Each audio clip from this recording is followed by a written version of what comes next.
네, 경기 일산과 양주의 다방에서 여성업주 2명을 잇따라 살해한 50대 남성에 대해서 경찰이 이르면 오늘 중에 구속영장을 신청할 예정입니다. 경찰은 뭔가를 훔치려는 의도가 있었다고 보고 강도살인 혐의를 적용하기로 했습니다. 취재기자 연결해서 다시 속보 확인해 보겠습니다. 김영수 기자. 네, 사회부입니다. 네, 어떻습니까? 경찰에 붙잡히고 나서 지금은 조사가 진행 중에 있습니까? 네, 원래 낮 1시쯤부터 조사가 진행될 예정이었는데 조금 늦어지고 있습니다. 오후 3시를 전후로 해서 그때는 본격적인 조사가 진행될 수 있을 것 같습니다. 이 씨가 고양시에 있는 일산 서부경찰서로 압송이 된 건 오늘 새벽 2시쯤입니다. 당시 모습부터 잠시 보시겠습니다. 성범죄 의도 있었습니까? 없습니다. 성범죄 의도 아니었으면 뭐였어요? 왜 혼자 일하는 여성에게만 그렇게 범죄 저지르셨습니까? 죄송합니다. 강릉에는 왜 가셨어요? 금품 탈취 목적 있었습니까? 없었습니다. 네, 말이 다소 어눌하고요. 몸도 제대로 가누지 못하는 모습이 화면으로 확인됩니다.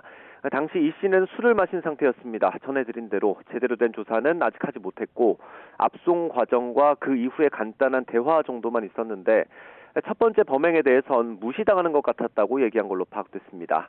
이 씨가 도주하던 중에는 낮에는 주로 숨어 있었고 밤에는 술을 마신 걸로 전해지고 있습니다.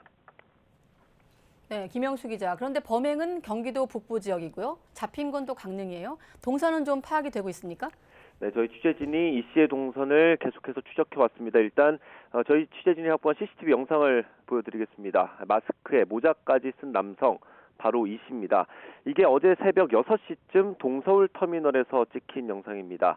모자 달린 옷에 점퍼를 입고 있는 모습이 확인이 되실 겁니다. 이 상태로 이 씨는 강원도 태백으로 가는 버스를 탔습니다. 그래픽으로도 하나 정리를 해놨는데요. 함께 보면 좋겠습니다. 3시간 정도 뒤에 이 씨는 태백에 도착했습니다. 다시 영동 지역으로 가는 버스를 탔고요. 이후 밤 10시 넘어서 강릉에서 붙잡혔습니다.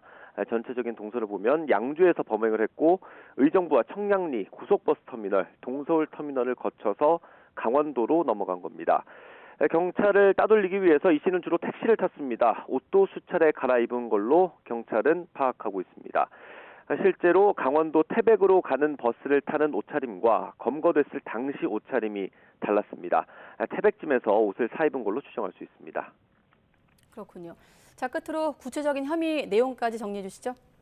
네, 이 씨는 여성 2명을 살해한 혐의를 받고 있습니다. 1차 범행이 있었던 건 지난달 30일입니다. 경기도 고양 일산에 있는 다방에서 60대 여주인을 살해했습니다.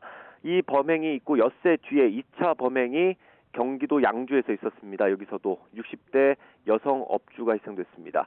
네, 말씀드린 대로 이 범행 뒤에 이 씨는 강원도로 도망을 갔고요. 강릉에서 붙잡혔습니다. 첫 번째 범행을 기준으로 보면 검거까지 엿새 정도 걸린 셈입니다. 오늘 새벽 이 씨가 압송될 때 1차 범행 피해자 유족이 경찰서로 찾아와서 호열하기도 했습니다. 이 모습도 함께 보겠습니다. 뉴스 계속 보고 있었어요. 뉴스 샀나 안 샀나 어떻게 잡히는 줄 알고 계속 보고 있었어요. 지금 한편으로 기쁜데 동생이 죽었는데 잡힌 것도 어떻게 할 거예요. 저도 죽었는데 다른 피해자 나왔을 때 심정 어떠셨는지요? 빨리 잡혔으면 그 사람도 안 죽었잖아요. 네, 경찰은 이 씨에게 강도살인 혐의를 적용할 방침입니다. 뭔가를 훔칠 목적이 있었다고 보는 겁니다. 절도 전과가 있는 점도 고려된 걸로 보입니다. 강도살인 혐의는 사형 또는 무기징역으로 처벌하기 때문에 살인 혐의보다 형량이 무겁습니다.